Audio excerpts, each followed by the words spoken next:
চলো আজকে সকলকে আমরা একটি মডেলের মাধ্যমে পৌষ্টিক তন্ত্র অর্থাৎ ডাইজেস্টিভ সিস্টেমের এলিমেন্টারি ক্যানালের অর্থাৎ পৌষ্টিক নালীর শুধু ইন্টেস্টাইন অর্থাৎ স্মল ইন্টেস্টাইন এবং লার্জ ইন্টেস্টাইন ক্ষুদ্রান্ত এবং বৃহদান্ত্রটাকে আমরা ডিটেইল আলোচনা করছি।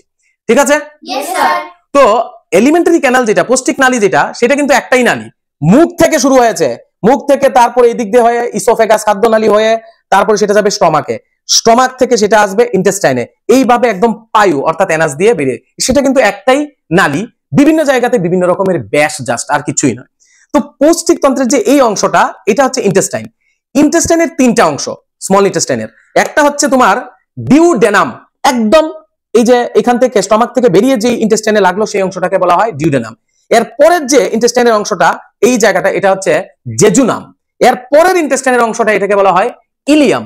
ইলিয়ামের যে অংশটা তোমার বৃহদান্ত্রের সঙ্গে যুক্ত হয়েছে অর্থাৎ লার্জ ইন্টেস্টাইনের ওই জায়গাটাকে বলা হয় সিকাম।